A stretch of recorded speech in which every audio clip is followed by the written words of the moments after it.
nanohub.org. Online simulation and more for nanotechnology. Welcome everybody, and thank you, Mark, for this very kind introduction.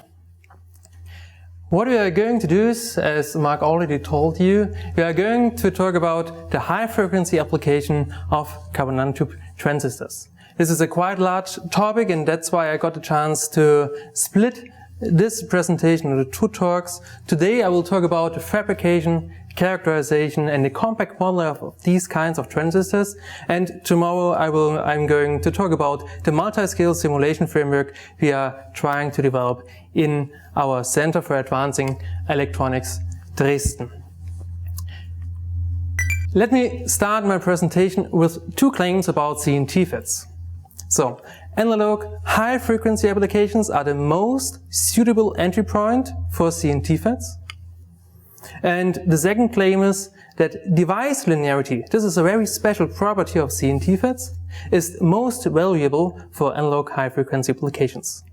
During my talk today, I'm going to moderate these two claims. I will give you some examples and explanations that you can understand these two claims about CNTFETs. Closely related to these two claims are the following two challenges. We have to make sure that we can provide access to these intrinsic material properties in fabricated devices, and we have to make sure that the CNTFETs we are going to build can be utilized in applications. So the main idea of our cluster is, of our center is, to come from the materials to very simple transistors, to more sophisticated transistors, high frequency transistors, and circuits and systems. I would like to discuss with you many different topics, but it's not a good idea to put everything within 45 minutes. So I decided to present only selected topics, but I have prepared some more topics for further offline discussions after my presentation if you're interested in. What I really like to cover is the following. I would like to motivate why should I use CNTFETs for analog high frequency applications. I want to discuss with you the challenges in designing and manufacturing CNTFETs. I would like to give you an overview of the current status of the CNTFET technology for high-frequency applications. I would really like to show you the applicability of our compact model CCAM for CNTFETs. So you always need a compact model if you want to build circuits and systems with the technology. And if I have time, I will give you some more details about some benchmark circuit design studies we have done so far. As a backup, and for our offline discussions, we can talk about trap-induced apparent linearity of CNTFETs. We can discuss intensively why current physics-based compact models fail to predict the behavior of the CNTFETs correctly. I can give you some more further details about the application of CCAM for analog and digital applications, or we can also discuss CNTFET manufacturing challenges, and we can discuss the pros and cons for different manufacturing methods for CNTFETs. Now it's time to start with my real presentation, and let's talk about the device linearity. I mentioned this word linearity several times before, but now it's time to explain you what I mean with device linearity. Let's have a look at these sketches. On the left-hand side, we see the transfer characteristic, and on the right-hand side, the related transconductance. I sketched the transfer characteristic in such a way that in a certain bias region, we have a linear relationship between the drain current and the gate voltage. And if we see that a transistor has such a linear relationship between the output current and the input voltage, we say that this device is linear. Sometimes it's very difficult to decide by visual inspection alone if a transistor is linear or not. That's the reason why we also have a look at the transconductance, so the derivative of the current. And if you have a linear relationship in the transfer characteristic, we have a flat transconductance in the same bias region. On the next slide, I'm going to explain you why we claim that this device linearity is essential in communication systems. One very typical communication system is a cell phone, an iPhone for example. And to understand what I'm going to explain you, we have to deassemble the iPhone, we have to look inside the iPhone, and if we do this, we can find many different components. And one of the most important components in an iPhone is a circuit board. And this is shown here. This is the circuit board of an iPhone 5. We find many different electronic components there. We find the digital processor, we find the memory, we find the power management unit there. But we have also one part which is called the RF front end, which many different analog modules which we need for the communication. So, if you, for example,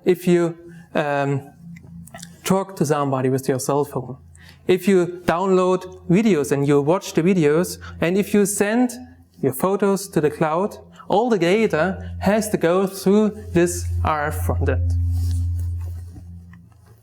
The challenge is that the customers, so you want to have higher volume to be transmitted, and this transmission must be very, very fast. And this is very challenging for the electronic components we have at our front end. It's very challenging in terms of the spectral efficiency and the transmission speed, because both are limited by the signal distortion of the electronic components we have here and by the battery lifetime. Because you have a handheld telephone, and if we want to send a lot of data and it's very fast, you need a lot of power. Let's have a look at this pie chart here, where I have visualized a typical breakdown of the power consumption of a handheld telephone. So we see that 1/3 of the power is consumed in the processor. 1/4 is consumed in the screen, but almost half of the power is consumed in the RF front end. So if we want to meet the expectations by the customers for higher volume and high-speed data transmission, we have to do something if you want to do it with our handheld telephone. So our claim is now that the device linearity could help to meet the future communication demands, that we are able to reduce the amount of power we need at our front end. To understand this better, let's have a look at this very simplified pictures. Assume that we want to, or that we feed in a sinusoidal signal into the gate of a transistor. If you have a look at the Fourier transformation of this signal, you see a single peak in the frequency spectrum. In the first step, let's assume that we feed this signal into a transistor which has a nonlinear relationship between the output current and input voltage. And if we do so, we see that the output current is distorted. So the signal we feed in is distorted, and if we make a Fourier decomposition of the signal, we see that we not only get the peak we want to have, we also get harmonics at higher frequencies, which is very bad because power is lost to these harmonics, and this is not what we want to have. If we use instead a virtual CNTFET technology, which gives us a linear relationship between the output current and the input voltage, we see that the signal is amplified without any distortion, and we get in the Fourier transformation only one single peak, and this is in fact what we want to have. All the power is now within this single peak and not in the harmonics. Let me summarize these findings on the next slide, on this slide here. So if you use a classical, conventional semiconductor technology like silicon MOSFETs, and we have a nonlinear relationship in the output, in the transfer characteristic, the signals will get distorted. Due to the harmonics we have, we will get interferences with other channels. So we need expensive filters to get rid of these harmonics, and we have higher losses and higher power consumption, as I already explained on the last slide. If we use instead our virtual CNTFET technology, which has a linear relationship between the output current and the input voltage, we get pure signals, which allows for higher data rates. We get simpler systems, so we can reduce the costs of the chip. And we get the lower power consumption and thus a longer battery lifetime. And the claim is now that if we can exploit the linearity in such a system, we are able to reduce significantly the amount of power we need for the RF front end. So altogether, we can say that distortion, or the other way around, the device linearity is a major issue in mobile communication. And that's the target of our class, to work on this, to make it possible to exploit the device linearity for these kind of systems. If we want to exploit this linearity, we have to talk about the fabrication and the design of these kind of transistors. Because one of the main challenges we are faced with is how to obtain and provide access to the unique intrinsic properties like the linearity of the CNTFETs and how to use them for applications. Let's have a look on this. In general, the transistor properties are affected by different subjects. First of all, transistor properties depend significantly on the intrinsic properties of the semiconductor material you use as a channel material. So in our case, it's a CNTFET. It's a CNT. Then we have to talk about the channel morphology. We have to discuss the device architecture itself. And we also have to discuss, and this is very important in nanoelectronics, we have to discuss the interface properties also. Let's start with the intrinsic property of CNTs. I think that most of you are very well familiar with the properties of CNTs, but nevertheless, let me summarize the most important properties here on this slide. So if you have a look at the CNTs itself, they can have different band gaps depending on the crystal structure of the CNT itself, depending on the quality. So you can get metallic tubes and you can get semiconducting tubes with different band gaps. So typically band gaps are in between 0 and 1.2 electron volts. Typical diameters you have for CNTs are in between 0.5 and 3 nanometer. So this is really, really small diameter. And all the electrons which are flowing through the CNT have to go through this very small material. So in this case, we really have a one-dimensional transport. All the electrons have to flow in one direction. They have no chance to go into another direction because it's a very small material of only 1 nanometer, 2 nanometers. And this one-dimensional transport gives us some very good electronic properties we can exploit. So for example, the first and easiest obvious one is that we have a low scattering probability if we have one-dimensional transport. The other one is the device linearity, which is also closely related to the one-dimensional transport. I'm going to talk about this tomorrow in much more details. What else? A single CNT can carry up to 25 microamp, roughly, which is relatively high if you compare to the very small diameter you have of such a tube.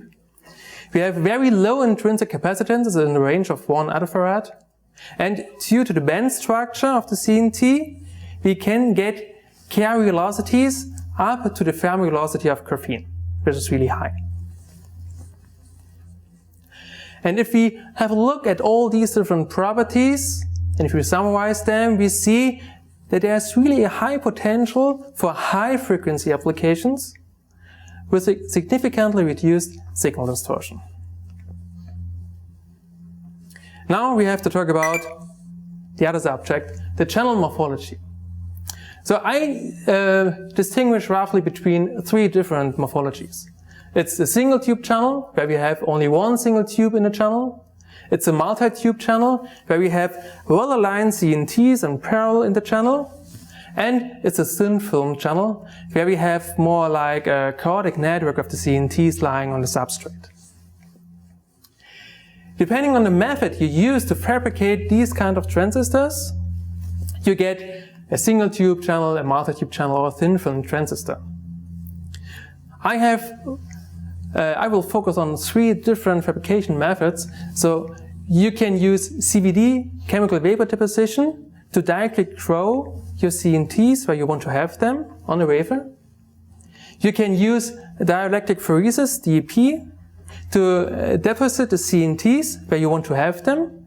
In this case, you can use pre-sorted CNTs. Or you can use a polymer transfer technique to transfer pre-grown CNTs from one substrate to another substrate. Depending on the method you use to manufacture your device, you are faced with different challenges. First of all, let's have a look at the DEP method, dielectric freezes method. In the dielectric freezes method, you try to put the CNTs from a solution onto the substrate.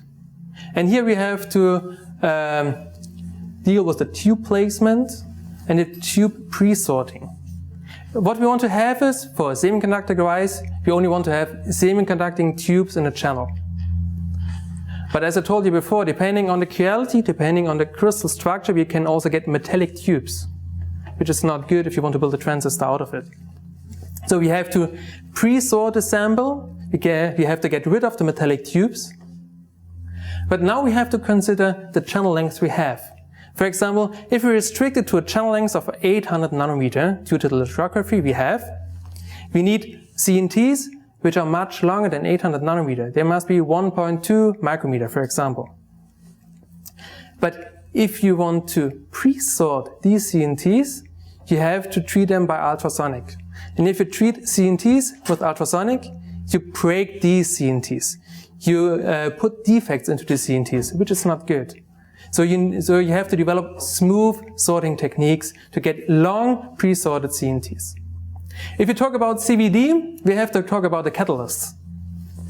This is a major issue also, because the good point is you can directly grow the CNTs with CVD where you want to have them. But then you have to make sure that only semiconducting tubes are growing, and this is really difficult. For this, you have to find special catalysts for selective cube growth. The other point is on which substrate you grow the CNTs. If you grow the CNTs on silicon oxide, for example, you get a chaotic network. If you grow CNTs by CVD on quartz, you get well-aligned CNTs. And this is the reason why some groups decided to grow the CNTs on quartz and then to use a polymer transfer technique to put them onto a silicon oxide substrate, because this is much easier to handle. If you want to build a transistor out of it, you have to move the transistors from quartz to a silicon substrate. But if you use a polymer to transfer these CNTs, you get some contamination. You get dirt on the CNTs, which is really bad because you cannot get rid of this dirt on the CNT. And if you have dirt, you have traps. If you have traps, you get hysteresis in the transfer characteristic of your transistor, which is what you do not want to have. Sincerely, I do not have time to go into much more details about these fabrication methods, but we can discuss offline the different aspects of these methods. In general, the channel morphology determines the channel resistance and the current drive we have and thus the application. Let's have a look at a single tube channel. In a single tube channel we have one single CNT. That means we have 25 microamp. What can you do with 25 microamp? Nothing. You can build maybe a digital circuit, but that's it. If you are interested in analog high frequency applications, you need a lot of current drive, so you have to put many CNTs in parallel to get milliwatt output power. And if you have a look at a thin film transistor, it's really difficult. They are relatively easy to fabricate, but due to the chain of CNTs you have, so the electrons have to move from one CNT to another CNT to another CNT to bridge the gap between source and drain. So in this case, you get a very high channel resistance. And if you have a very high channel resistance, you cannot build high frequency applications. So thin film transistors are interesting for sensor applications, maybe, in my point of view. Next subject is device architecture. So I divide roughly a device architecture into three different versions. So we can have a global backgate CNTFET, which is relatively easy to fabricate. We have a top gate CNTFET, and we can also have a local backgate CNTFET. In general, the electrode design and device structure itself determine the gate control And, important for high frequency application, the parasitics. Because in between the different metals you always have parasitic capacitances. And we have to reduce them to allow high frequency operation of these types of transistors. The type of architecture you choose depends on the equipment you have in the lab.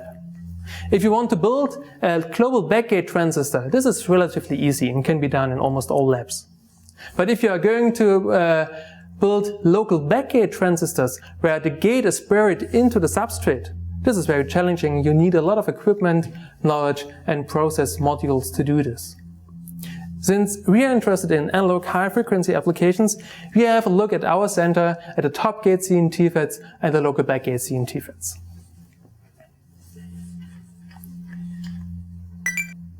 The last subject we have to deal with in designing and fabricating CNTFETs are the interface properties. And two main interface properties I have put here on the slide. First of all, let's have a look at the right plot. Here we see a typical transfer characteristic of a multi-tube CNTFET, and we see if we make a forward sweep and a backward sweep, and if we plot the current in the same figure, we see a window in between them, a gap, and this is called a hysteresis, which is not good. Because if you bias the transistor at one point, over time the bias point will change, and with such a technology you are not able to build circuits out of it. And this hysteresis is due to traps you have, due to a bad quality oxide, or if you have dirt on the CNT. The other very challenging issue is the contact resistance, or the contact properties. This is data from Franklin, from IBM. He shows the contact resistance over embedding length. So what is embedding length? You have your contact, you have your CNT, and the length the CNT is into the metal is called the embedding length. And if you decrease this embedding length, you see that the contact resistance goes up. And what else do we see? That depending on the metal we use for contacting the CNT, we get different contact properties, let me call like this. And we will see, especially tomorrow, that the contact and the properties of the contact significantly impacts or affects the device behavior.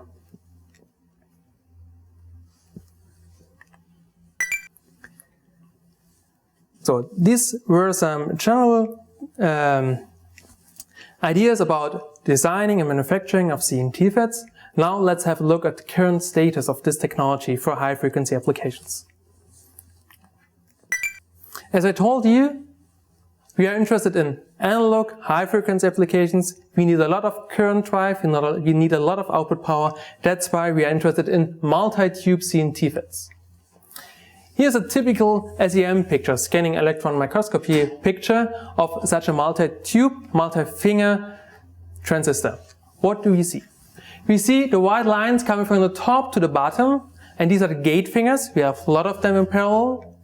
We have gray lines. These are the source and drain fingers, so we have a lot of them. And the white lines coming from the left to the right are the CNTs.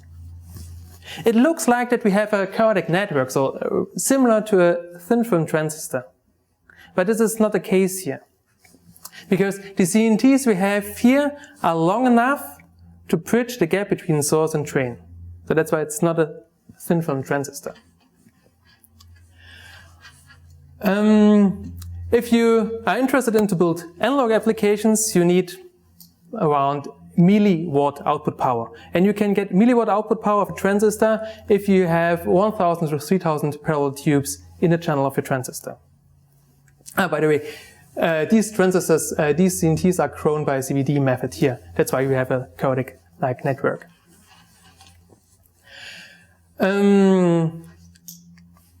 The good point is, if you are talking about analog applications, this footprint does not play any role. We do not have to scale it down to very small dimensions like for digital applications, where size really matters. In this case, for analog applications, we don't care about the size of the transistor because we need a lot of CNTs. So the dimensions of such a transistor will be 40 micrometer by 40 micrometer roughly. And the channel length for this transistor type is about 800 nanometers. This is due to the lithography we have in our labs. The next issue is that in this case, we have a lot of parasitic metallic tubes in the channel of about 20 to 30%. Because at the moment these transistors were fabricated, we didn't have control about the catalysts. So we are not able to selectively grow only semiconducting tubes. That's the reason why you have so many metallic tubes in the channel. But also we have so many metallic tubes in the channel, we have a first prototype technology which delivers quite nice values for the peak transit frequency. It's about 10 gigahertz. It's the extrinsic value, not the intrinsic value you find sometimes in literature. It's the extrinsic value, so we de-embedded nothing except for the pads. And we have an output power gain of more than 10 dB.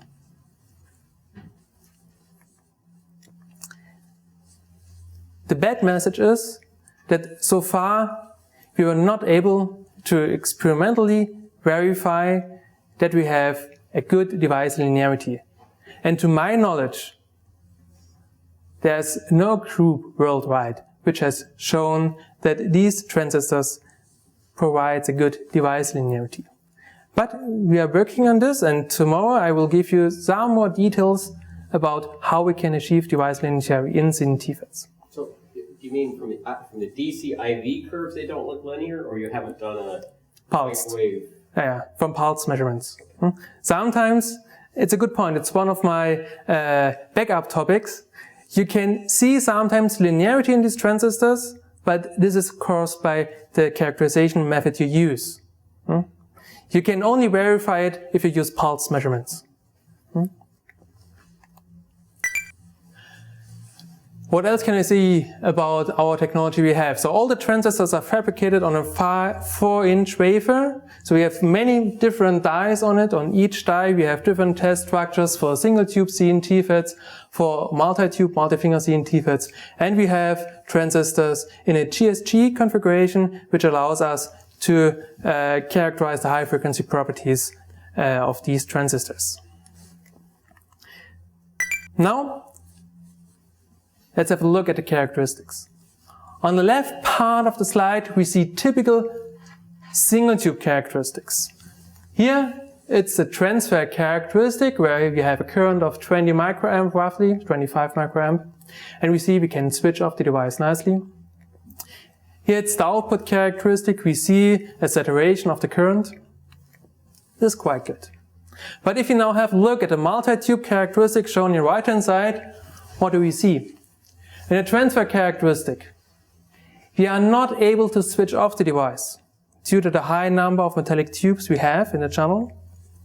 And also in the output characteristic shown here, we see the impact of the metallic tubes. So we get no saturation of the current, which is really bad, yes? What contacts did you use here? Contacts? Palladium contacts. And did FETs Yes. instead of the PFETs? Yes. So why is that? Because they are somehow functionalized, the CNTs. The palladium or the CVD? No, the CNT itself, in the channel. It's due to the oxide we are using in this process. This That's, is backgated, local backgate. no, this is a top gate. Top gate.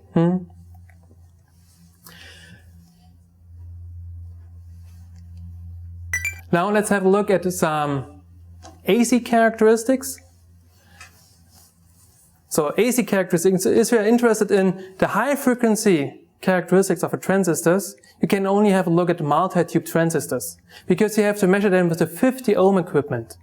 And a single tube CNTFET has such a high impedance that we're unable to measure it with a standard equipment for high frequency characterization. So here we see only the characteristics of a multi-tube transistor.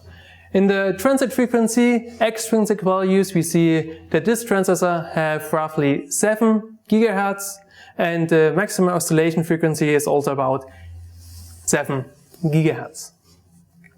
The transistor also have some maximum available gain of about 8 dB, And here, in this plot, the intrinsic voltage gain, here we see the impact of the metallic tubes.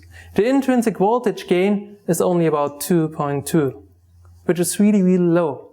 And if you have in mind that most of the circuit topologies you can find, they are built or designed in such a way that they exploit the intrinsic voltage gain. This must be very, very high in typical circuit topologies. If you have metallic tubes, the intrinsic voltage gain is really low. And this limits also the available output power. But one of our partners built the first CNT-based single-stage L-band RF amplifier out of it. So this is the circuit. Here are the transistors with a feedback network and a matching network also. And by carefully designing the transistor and the circuit, they were able to show a 11 dB linear gain at 1.3 gigahertz. Here we see some experimental data as parameters over frequency compared to the model we have. I'm going to talk about this in a minute.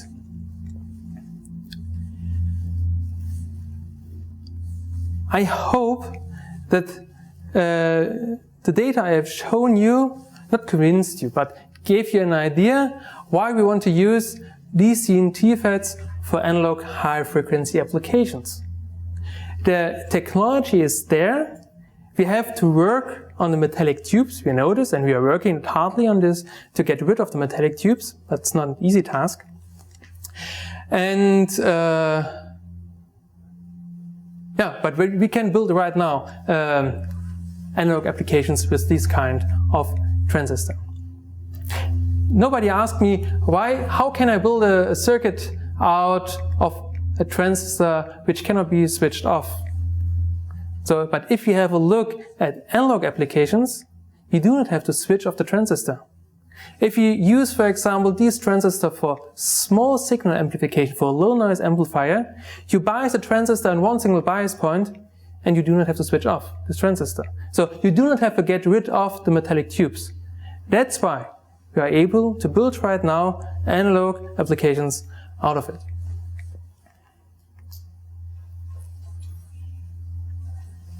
And the other point I want to mention is that device linearity is most valuable for analog high-frequency applications, but so far nobody was able to experimentally verify it.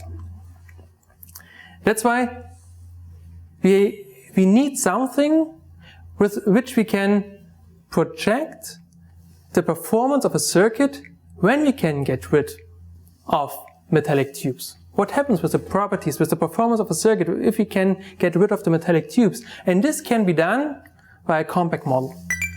And this will be the last part of my presentation. I will give you some more details about the compact model we have for designing these circuits. This is a compact model which was developed and which is developing for high-frequency CNTFETs. Before I want to give you some general ideas for what do I need a compact model, because I don't know if everybody is familiar with compact models. So, what's the purpose of a compact model? A compact model allows circuit design, circuit simulation, and if you have a good one, also optimization for an existing technology. So you have seen the electrical characteristics of the CNTFET technology, and the model must be able to capture these properties, these characteristics. This is what I mean with existing technology. Then by the help of the compact model, we can try to understand the circuit properties and how they are related to the technology. So we can play with the metallic tube fraction and see how does it affect the circuit properties. This is what we can do, is we can do prediction and exploration of the circuit and system properties for future technology nodes. So far we are limited to 800 nanometer channel lengths, but maybe in 2 years we have new equipment, we can build a 100 nanometer long CNTs, but we want to know in advance if it's really beneficial for the circuit applications we have in mind.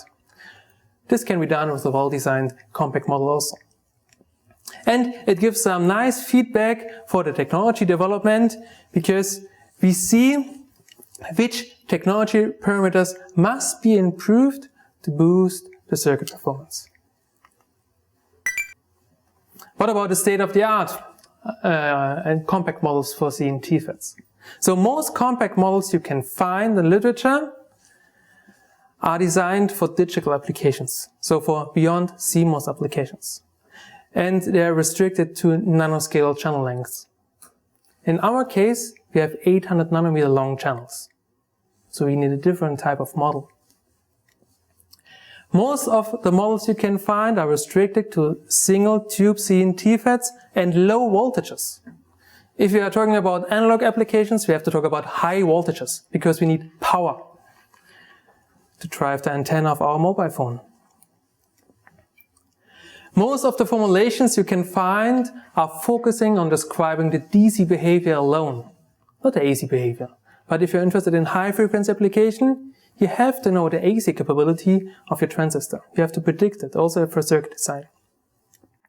And the most severe issue is that almost no model which you can find is verified by experimental data.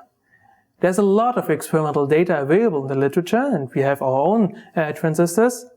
But if you have a look at the compact models which are available so far, you find that they are not experimentally verified.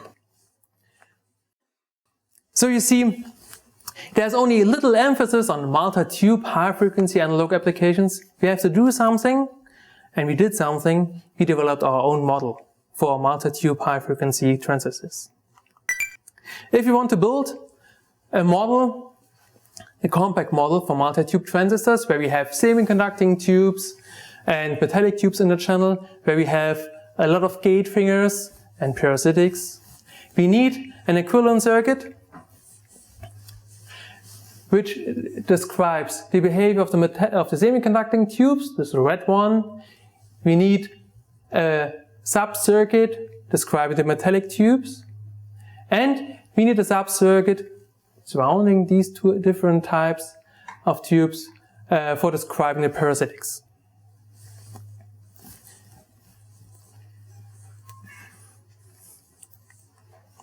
What else do we have to consider?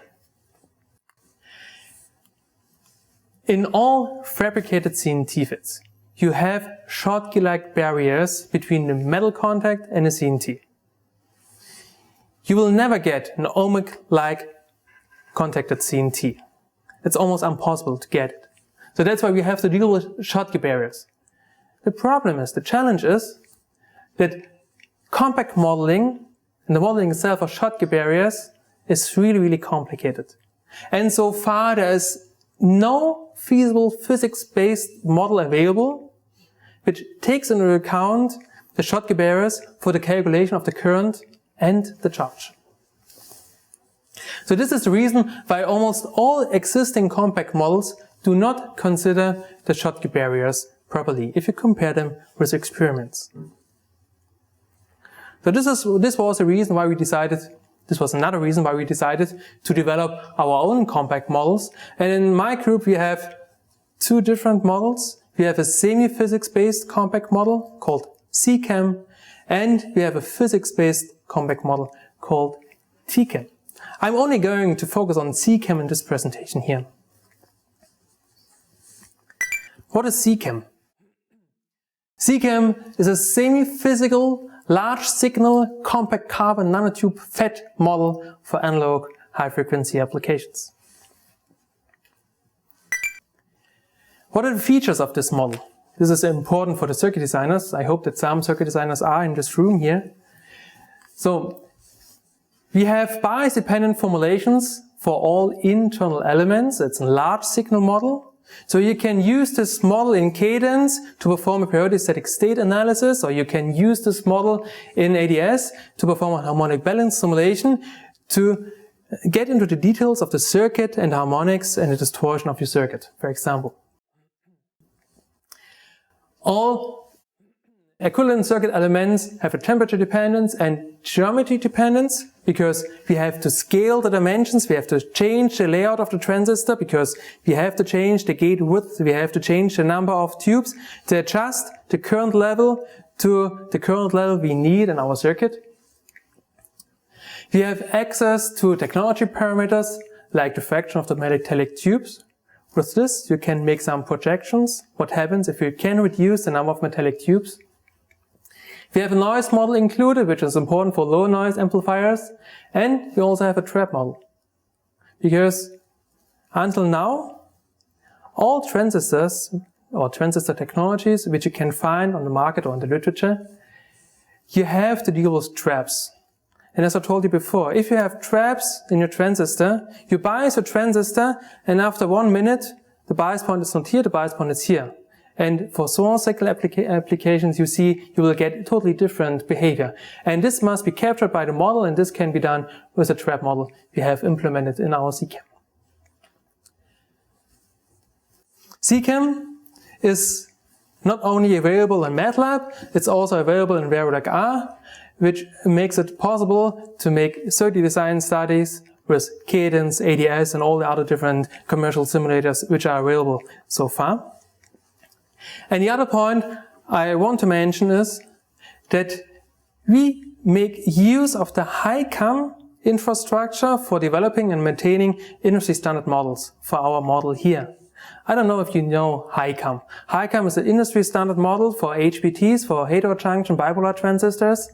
And it's developed and maintained by Professor Schröder. He is hosting me in Dresden. And we can make use of his infrastructure and make profit out of it for the CCAM model we have. Did you have a small idea about the equations which are within CCAM? I have shown you here 3 equations describing the current. You see, it's not physics-based. It's empirical-based to the Schottky barriers we have. But this gives us the chance to not model only the DC characteristics, which are shown here, which I have shown you here for single-tube transistors and multi-tube transistors. So the line is always the model, and the symbols are the data, the external data we have. With CCAM, we are also able to fit nicely the AC characteristics. So we have a good agreement for the transient frequency, for the maximum frequency of oscillation. And as I told you before, it's also important for the circuit designers that you provide a model with which you can change the layout of the transistor. And this is shown here. So the circles are the experimental data, the crosses are the model, and you see for different gate widths and channel finger numbers, we get a nice agreement between the predictions of our model and the experimental data.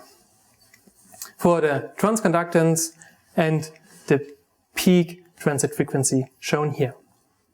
So I have a question. Yes? So are the source and drain extensions are doped or not? No, they are not intentionally doped. So the transistor is based on modulating the Schottky barrier width Yes. instead of modulating The channel. barrier Yes. height of the channel. Yes. This is the main working principle of the transistor. This was shown here on this slide. This is a typical, very simplified band diagram of a transistor. You have the Schottky barrier here between the metal and the channel, and by changing the gate voltage, you change the width of the Schottky barrier, and thus thereby you control the current flowing through the transistor. Wait, in the SCM, which one is the source, which one is the gate? Source, drain, and gate. Yeah, this is source, this is the drain, this is the CNT bridging source and drain, and this is the gate on top of it. This is the top gate configuration. Then following up his question, how these 2 segments of They are not doped. They're not doped. They are not doped. They are electrostatically controlled by the top gate. You have fringing fields from the side walls of the gate, and they are controlling the conduction band here in these spacer regions. What's the distance? 200 nanometers. This is about 200 nanometers, 400, or in this case it's a little bit different. So it's 300, roughly. So is that a design challenge to lower that gap? Because No, if you, the problem is, if you lower this gap, if you decrease the distance between the source and the gate, you increase the parasitics. So you have to find a sweet spot for optimizing these transistors for high frequency applications. But you rely on the fringing field of the gate to modulate this. Yes, you need to find a balance. But it's not so important to use these fringing fields. You can also ignore the fringing fields, and by pulling this part of the conduction band down, you also pull down the conduction band here. But the gate control is not so bad in this, not so good in this case then. Let me use the last 10 seconds of my presentation for the time I have to give you a very short outlook of about the benchmark circuit design studies we have done so far. You have already seen this picture. The most important point is here shown on the right hand side. We see the experimental data and the predictions by our model, and we see a good agreement between experiment and simulation. On this slide you see some simulation results for a very simple PA power amplifier where we have only one single transistor, some matching networks and a stabilization network. And in this transistor we change the number of metallic tubes we have in the channel. The impact of the metallic tubes on the output characteristic is shown here. So you lose the saturation of the current if you increase the metallic tube fraction in the channel. And here we see that if you increase the metallic tube fraction, you decrease the output power you can get, because the intrinsic voltage gain goes down. On the last example, I want to show you a study of a ring oscillator built up in a current mode logic. So we choose a differential architecture for our CML building block. We put, I think, 7 stages together, and here we see the oscillation of the output voltage over time for different metallic tube fractions. For 0, 0.7 and 1.5%. And you see that the amplitude for 0% is relatively high. If you increase now a little bit the metallic tubes, the amplitude goes down and gets smaller and smaller. And we only get oscillation for a metallic tube fraction less than 2%. So what we see here is that the ring oscillator is much more sensitive to the metallic tube fraction than the power amplifier. Finally, on this slide, on my last slide, I will summarize my presentation in a few words. So we know that CNTs have excellent unique intrinsic electrical properties, and we want to use them for high frequency applications which provides very low distortion. The problem we are faced with right now is the high number of metallic tubes. We can see it here in a multi-tube transfer characteristic, but we are working on this to get rid of these metallic tubes, and we are following 2 different approaches. We are trying to get rid of the metallic tubes in a CVD-based process and in a DEP-based process, because we do not know which technology will give us the best results. And I have shown you that a compact model for high frequency applications is available. It captures the characteristics for an existing technology, but you can also make some projections. What happens if we reduce, for example, the number of metallic tubes? And CCAM is available, and maybe in a few months, in a few weeks, also available at NanoHub Needs. Maybe. Thanks a lot.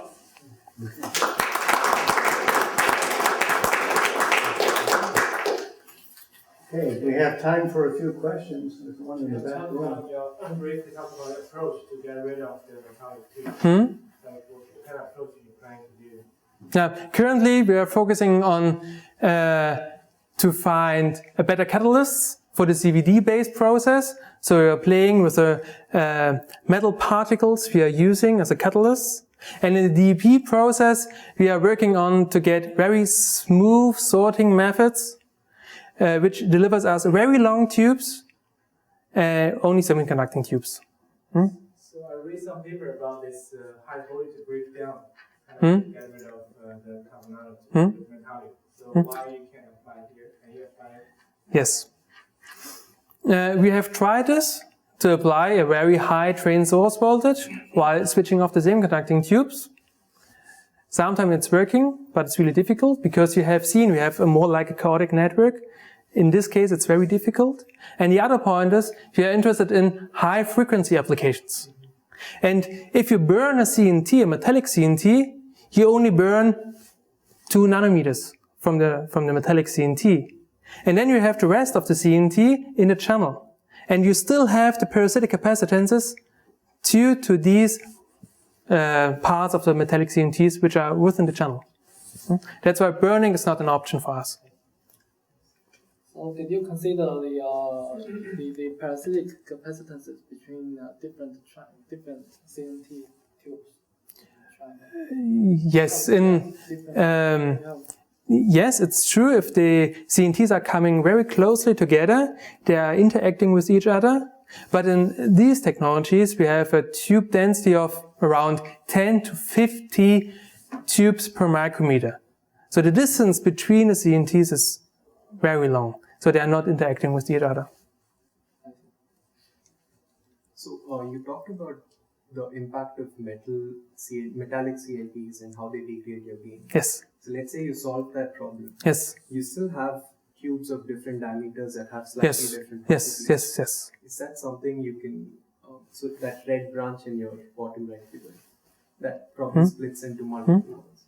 Is that likely to be a limiting factor and can you simulate it? The good message is, no, it's not a limiting factor because we need 1,000, 3,000 tubes in the channel. And all of them will have a different property, a different quality. But the mean value is very closely related to the technology you have. So if you have a technology which is working, which is well established, you have different tubes, but you will always have the same mean value. Understand what I want to say? So the statistics is playing with us. Okay? It helps that we need so many tubes. You always have the same mean value. Well, I guess for a digital technology, this would be a real issue. But for an Yes, it's true. If you are talking about digital applications where you want to use only one single tube, and you want to build a process out of it with 3 billion transistors, and each tube have a different quality, it will have a different threshold voltage. And now, the difficulty is to build a circuit out of it if you have different threshold voltages. Digital applications, it's impossible. But for analog applications, it's okay. We have analyzed this. It's not an issue. I have 2 questions. Yes. So for the current status that you have the mixture of metallic and Yes. the semiconductor tubes, have you benchmarked with graphene transistors? Because the on-off ratio of 3 graphene can achieve as well. And IBM has done a lot of graphene. Yes. Now they stopped all the graphene work because they found out that graphene cannot be used for analog high frequency applications. Because of the voltage gain and the It's the voltage gain, and it's really difficult to get a better voltage gain for graphene. In this case, it's only due to the metallic tubes, and we are sure that in 1 or 2 years we have found a method which works and which delivers us only semiconducting tubes. And the next point is with graphene, the missing band gap. It's closely related to the intrinsic voltage gain. Yes. So I guess then I add a comment. For the separation of the metallic and the semiconducting tubes, I think Northwestern has done it to 99.something%. So if you use that as a starting material. We already have very good samples with 99.9% clean material, but these tubes are too short. We are restricted to a channel length of 800 nanometer due to the lithography we have. And these tubes are much shorter. So then if you use, and we have used many different commercial ones, we get a chain of CNTs. So we get a thin film transistor and not a real transistor. And so the last question is, once you get the semiconducting tubes, is this the final device structure you want to use without gating the source drain extensive region? Yes. Yes. Then the It's working. parasitic resistance is always in place. No, it's not an issue. These space regions, which are not directly on top of a gate, does not contribute so much to the overall channel resistance. So the Schottky barrier here directly at the contact has a much higher resistance than these spacer regions here. So what is your ultimate goal for your circuit performance? What frequency range are you targeting? We have found out in simulations that for the technology we have for the 800 nanometer channel length, 30 gigahertz, 40 gigahertz would be achievable if you can get rid of the metallic tubes. So this is what we want to do for the channel lengths we have. And if you think about mobile communications are working at 2 gigahertz. So if you have a transistor with a peak transient frequency of 10, 20 gigahertz, is sufficient to build applications at 2 gigahertz. This is what we want to do. And the next step is to shrink the channel length, but for this we need other equipment. Okay, maybe one more question, and then we'll take this one, but Martin will be here after the talk, so we'll take one more question, and then we'll break. In one of your slides, you said you showed channel length dependence of the contact resistance. Yes. So No, not channel length. It's the embedding length. okay, so that's not the channel. Okay.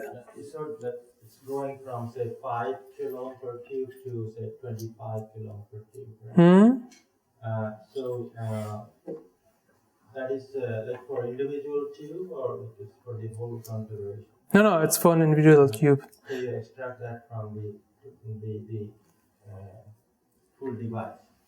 Yeah, this is data from Franklin. So we did not make these experiments. I only used the data. Yeah. It's shown here. Huh? This data is coming from Franklin, from IBM directly. So, and Does everyone in the audience know who Franklin is? No, he did his PhD thesis here in Berkeley. Aaron Franklin. he took TLM structure and extracted the contact resistance for the different materials you have. But it's not for single tube. It's a single tube. Oh, Yeah. it's a single tube. Okay, maybe we should let some people probably get to class. Thank you for a wonderful talk. Thank you. Thank you for being here.